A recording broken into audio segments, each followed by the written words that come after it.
नमस्कार। मैं हूं संजय शर्मा। आप देख रहे हैं 4 PM news network. Rahul Gandhi ने भारत जोड़ो यात्रा शुरू करने से पहले दाढ़ी बढ़ाई थी। काफी दाढ़ी बढ़ गई थी। आज उन्होंने अपनी दाढ़ी थोड़ी थोड़ी कटवाई है। और मैं सुबह से देख रहा था सोशल मीडिया पे और कुछ गोदी मीडिया के एंकर वो राहुल गांधी की मजाक उड़ाने पर लगे हैं। राहुल गांधी की दाढ़ी की मजाक उड़ाने पर लगे हैं। और ये वो लोग हैं, पत्रकारों की ये वो जमात है जब देश के प्रधानमंत्री नरेंद्र मोदी जी बंगाल के चुनाव को ध्यान में रखकर रविन्द्रनाथ टैगोर जैसी लंबी दाढ़ी बढ़ाती हैं और बंगाल के रिजल्ट आने के बाद भारतीय जनता पार्टी की करारी हार के बाद दाढ़ी कटा देते हैं। मगर इन पत्रकारों के मुंह में दही जम जाता है। वो पूछ नहीं पाते कि प्रधानमंत्री जी, क्या आपने अपनी दाढ़ी सिर्फ बंगाल के चुनाव के लिए बढ़ाई थी? तो वो सुधीर चौधरी, वो रूप का लियाकत, तो वो देवगन, वो अमन चोपड़ा, ये सब लोग टारगेट करते हैं राहुल गांधी को, विपक्ष को। पत्रकारों की सबसे बड़ी संस्था है एनबीए, उसने दंड लगाया इनके जहरीले भाषणों पर। तो ये लोग राहुल गांधी को सुबह से ट्रोल कर रहे हैं। आज मैं राहुल गांधी की विदेश यात्रा, भारत के उससे रिश्ते, अंतरराष्ट्रीय स्तर पर इसका पड़ने वाला प्रभाव और साहेब की परेशानी, मैं इसका जिक्र करूंगा। जरूर देखिएगा यह पूरा वीडियो। कई ऐसे पहलुओं पे मैं बात करूंगा जो इससे पहले आपने शायद सुने ना होंगे। राहुल गांधी ब्रिटेन पहुंच गए हैं। वहां वो दुनिया की सबसे चर्चित, सबसे विश्वविख्यात कैम्ब्रिज यूनिवर्सिटी में व्याख्यान देंगे। बहुत अच्छा बोलते हैं राहुल गांधी। मैंने एक बार पहले उनके विदेश का इसी तरह का व्याख्यान सुना और मैं कायल हुआ था। एक नेता का विदेश की धरती पर एक इंटेलेक्चुअल लेक्चर क्या होता है, मैंने राहुल गांधी की मुक्त कंठ से तारीफ करूंगा। आप गूगल पे देखेंगे, जाके सर्च करेंगे तो पहले वाला भी भाषण राहुल गांधी का मिल जाएगा। कोई ड्रामा नहीं, कोई नौटंकी नहीं, बिल्कुल दिल की बात, साफ बात। और इस बार इस व्याख्यान का विषय है learning to listen in the 21st century. इस व्याख्यान में वो जियोपॉलिटिक्स, अंतरराष्ट्रीय संबंधों, बिग डेटा एंड डेमोक्रेसी जैसे विषय पर अपना दर्शन दुनिया भर के विशेषज्ञों और प्रतिभाशाली छात्रों के बीच रखेंगे। ये वो छात्र हैं जो सच में दुनिया को एक नई दिशा दिखाने के लिए हमेशा फ्रंट लाइन पर रहते हैं। लेकिन एक हमारे देश की मीडिया है, इसके डिक्शनरी में तो democracy, data protection, international relation, geopolitics इस जैसे शब्द ही नहीं है। इसे सिर्फ हिंदू मुसलमान, ज्ञानवापी, बाबाओं का खेल और प्रधानमंत्री के द्वारा कपड़ों से लोगों को पहचानने की अद्भुत कला में ही आनंद आता है। शायद तभी उसे राहुल गांधी के लेक्चर के मुद्दों से कोई मतलब ही नहीं है। तभी वो सिर्फ राहुल गांधी के लुक, दाढ़ी और कपड़ों की चर्चा तक ही खुद को सीमित रख रहा है। देख रहे होंगे आप, पूरी मीडिया को तमाशा और कॉमेडी शो में तब्दील कर दिया गया है। और अब तो न्यूज एंकर कॉमेडी शो में भी बुलाए जाने लगे। उनको पता है कि ये न्यूज चैनल पे खड़े बैठे होंगे, देखेंगे तो वहां भी ये कॉमेडी कर रहे होंगे। साथ ही वार्निंग और जुर्माना खाकर भी एंकर सुधर नहीं रहे हैं। लेकिन चूंकि अब देश की असली मीडिया टीवी मीडिया नहीं बल्कि डिजिटल मीडिया है। आपके नौकर, ड्राइवर, चपरासी, गार्ड, आईएएस, आईपीएस सबके हाथ में मोबाइल है और उसी पे वो देख रहे हैं खबर, क्योंकि उनको पता है कि अब टीवी चैनलों पे खबर नहीं दिखेगी। किसी से बात करिए, अपने अड़ोस पड़ोस से बात करिए, लोग कहेंगे हमने चैनल देखना बंद कर दिया है, क्योंकि एक दाढ़ी वाला, एक तिलक वाला इन लोगों को चैनल पर बिठाते हैं, मारपीट करते हैं, गाली गलौज करते हैं, मुद्दे होते नहीं। लिहाजा हम अपने डिजिटल प्लेटफॉर्म पर राहुल गांधी की दाढ़ी और कपड़ों पर नहीं बल्कि उनके व्याख्यान के मुद्दों और उन मुद्दों के सहारे भारत के राजनीतिक वर्ग की साख और उसकी गंभीरता पर आज चर्चा करेंगे। हमारे देश के राष्ट्रीय नेतृत्व की अंतर्राष्ट्रीय प्रतिष्ठा से जुड़े 3 किस्से आज मैं आपके सामने रखता हूं। इतिहास के पन्नों से ये किस्से सामने निकाल के लाया हूं। आप सुनिए, समझिए और इसको लोकतांत्रिक व्यवस्था में ये मुद्दे कितने जरूरी होते हैं इसको जानने की कोशिश करिए। जवाहरलाल नेहरू जी जब प्रधानमंत्री थे तब अंतरराष्ट्रीय स्तर पर उनकी बहुत बड़ी धाक हुआ करती थी। एक बार अमेरिका के राष्ट्रपति जॉन एफ कैनेडी से मिलने गए तो ध्यान रखिए, वो नेहरू जी कैनेडी का चुनाव प्रचार करने नहीं गए थे, लिहाजा उन्होंने कभी नहीं कहा अगली बार कैनेडी सरकार जैसे नारे नहीं लगाए थे। उनके साथ पश्चिम बंगाल के कांग्रेसी मुख्यमंत्री डॉक्टर विधान चंद्र राय भी थे। विधान चंद्र राय जाने माने फिजिशियन थे। जब राय साहब नेहरू जी के साथ कैनेडी से मिले तो मिलते ही उन्होंने कैनेडी का चेहरा देखकर उनकी बीमारी का अंदाजा लगा लिया। कैनेडी साहब की बीमारी भी बता दी और इलाज भी बता दिया। कैनेडी साहब आश्चर्य में पड़ गए कि इंडिया के एक मुख्यमंत्री को मेडिकल साइंस की इतनी गहरी जानकारी है, वो भी कलकत्ता के मेडिकल कॉलेज से पढ़े होने के बावजूद। नेहरू जी को कैनेडी ने सारी बातें, जब ये बात चर्चा करी तो बहुत खुश हो गए, सारी बातें बताई।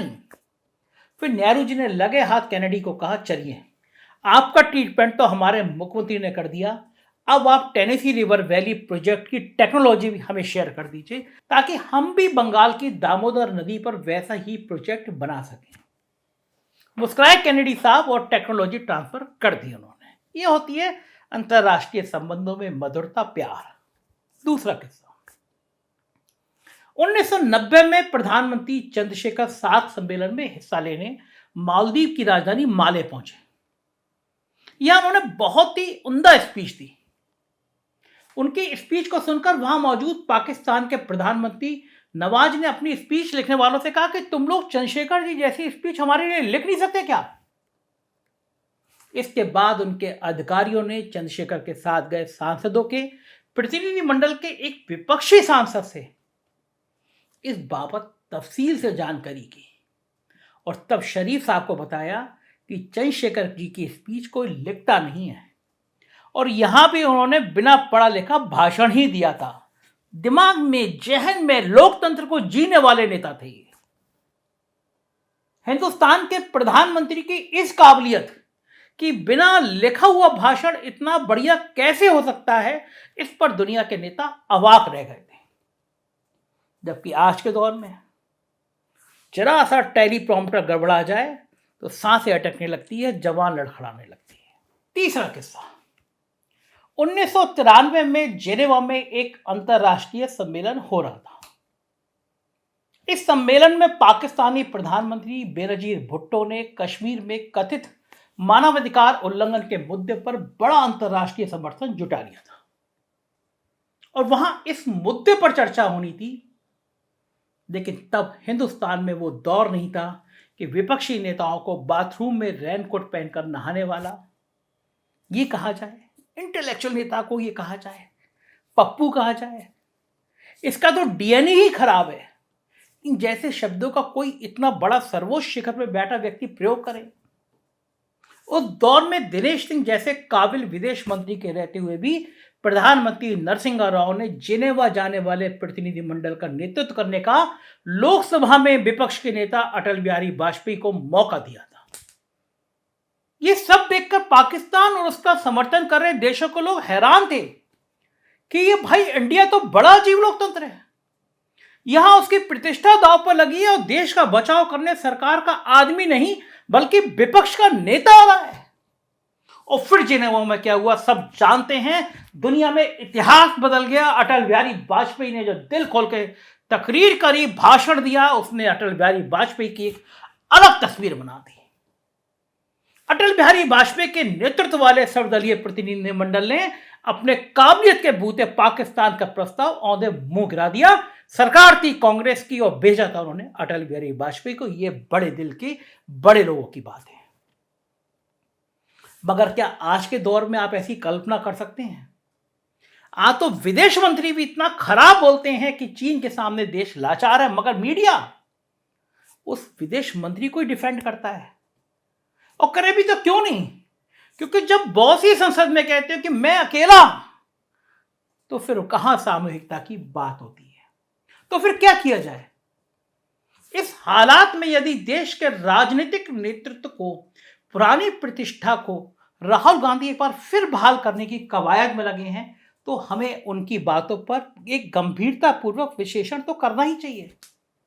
इसलिए चलिए आज मैं आपको राहुल गांधी की दाढ़ी और कपड़ों पर नहीं, बल्कि उनके मुद्दों पर फोकस करके बता रहा हूं कि राहुल गांधी के इस दौरे से क्या क्या चीजें सामने आई। राहुल गांधी के व्याख्यान का एक बड़ा मुद्दा है जियोपॉलिटिक्स, यानी भू राजनीतिक परिस्थितियों पर अंतरराष्ट्रीय राजनीति। भारत के लिए यह एक बेहद इंपॉर्टेंट, बेहद जरूरी मुद्दा इसलिए भी है क्योंकि हमारे एक तरफ पाकिस्तान की सीमा है और दूसरी तरफ चीन की सीमा। सामुद्रिक राजनीति अलग से है और उसका महत्व इसलिए भी काफी बढ़ गया है क्योंकि पूरी दुनिया को सामुद्रिक डिप्लोमेसी का केंद्र अब हिंद महासागर हो गया है। समुद्र का जो केंद्र है वो अब हिंद महासागर के आसपास दुनिया की स्थिति, दुनिया की राजनीति, दुनिया की रणनीति टिक गई है। ऐसे में राहुल गांधी के इन सब मुद्दों पर क्या विचार है, इस पर पूरी दुनिया की नजर होगी। लिहाजा हमारे लिए ये उत्सुकता का विषय है कि राहुल गांधी इस पर क्या बोलेंगे। सांप्रदायिक कट्टरता के मुद्दे पर भी राहुल गांधी के विचार किसी पार्टी के विचार नहीं, बल्कि भारतीय संसद के 20 साल पुराने सांसद के विचारों। लिहाजा दुनिया के सबसे बड़े लोकतंत्र के सांसद के विचारों पर, खासकर जब भारत की सांप्रदायिक स्थितियों पर अंतरराष्ट्रीय समुदाय चिंतित है, पूरी दुनिया की निगाह है, पूरी दुनिया देख रही है कि भारत में अगर हो रहा है तो ये क्या हो रहा। किसी को उम्मीद नहीं थी कि भारत जैसे बड़े लोकतांत्रिक देश में नफरत की दीवारें इतनी बढ़ा दी जाएंगी, एक समुदाय को दूसरे समुदाय के प्रति उत्तेजना का माहौल बनाया जाएगा, और ये कोई सड़क पे चलते हुए आदमी नहीं बल्कि सेंट्रल के मिनिस्टर काम करेंगे। अगला मुद्दा, डाटा प्रोटेक्शन। यह भी एक अंतरराष्ट्रीय मुद्दा है। दुनिया के हर देश में डाटा चोरी इतना बड़ा मुद्दा है जिससे पूरी दुनिया चिंतित है। ऊपर से पेगासस जैसी चीजें अलग से समस्या पैदा कर रही हैं। ऐसे में राहुल गांधी का विचार इसलिए भी महत्वपूर्ण हो जाते हैं क्योंकि कांग्रेस पार्टी की सरकार ने ही भारत में बायोमेट्रिक डाटा जुटाने के मकसद से आधार कार्ड की योजना को अमली जामा पहनाया था। मगर ये ध्यान रखिए कि वो ब्रिटेन में व्याख्यान देने वाले हैं, ना कि भारत में। भारत में व्याख्यान तो छोड़िए, यहाँ गाना गाने पर भी थाने में नोटिस घर पे पहुंच जाता है। याद होगा आपको नेहा राठौर का हाल। अगला मुद्दा, लोकतंत्र। लोकतंत्र के मुद्दे पर भी राहुल गांधी अपनी बात रखेंगे। खासकर उनकी बात तब ज्यादा महत्वपूर्ण हो जाती है जब वो 3,500 किलोमीटर की पैदल यात्रा करके देश के आम आदमी से सीधा संवाद करके एक समृद्ध अनुभव से लैस है। तो देखते हैं कि राहुल गांधी ब्रिटेन में भारत के नेतृत्व के स्तर की गौरवशाली परंपरा को कायम रख पाते हैं या नहीं। इतना जरूर है, जो कुछ भी वो बोलेंगे यदि पूरी साफगोई से बोलेंगे तो गोदी मीडिया समेत ट्रोल आर्मी को मिर्ची लगेगी, क्योंकि सत्य कड़वा होता है। आजाद हिंदुस्तान के दौर में जयप्रकाश नारायण सत्य बोलते हुए जब सड़क पर निकल पड़े थे तो उन्हें जेल में पहुंचा दिया गया। उस दौर में उन पर धर्मवीर भारती ने झलक खुदा का मूल बादशाह का एक ऐसी ऐतिहासिक कविता लिख डाली थी, लेकिन इमरजेंसी के दौर में इतना जरूर था कि किसी ने धर्म भारती को कविता लिखने के लिए पुलिस का नोटिस नहीं थमाया था, जैसा इस दौर में हो रहा है। उम्मीद है कि राहुल गांधी की स्पीच के बाद जब हम जैसे पत्रकार उनकी स्पीच की मीमांसा करेंगे तो हमें भी नोटिस नहीं थमाया जाएगा। देखना यह है कि राहुल गांधी आखिर बोलते हैं तो क्या बोलते हैं, निगाह रखेंगे हम लोग और इस पर बातचीत करते रहेंगे। आप देखते रहिएगा 4 PM। कुछ राज्यों की खबर देखना है तो कुछ राज्यों में हमारे चैनल अलग हैं, जैसे यूपी की 4 PM यूपी, बिहार के लिए 4 PM बिहार, गुजरात के लिए 4 PM गुजरात और कर्नाटक के लिए 4 PM कर्नाटक। आपसे रिक्वेस्ट है कि इन चैनलों को भी सब्सक्राइब करिए। आप अगर हमें प्यार करते हैं तो दोस्तों से कहिए कम से कम ये वो चैनल है जो गोदी मीडिया नहीं है, दिल से बोलता है, सच बोलता है, साफ साफ बोलता है। शुक्रिया आपके प्यार के लिए। Thank you.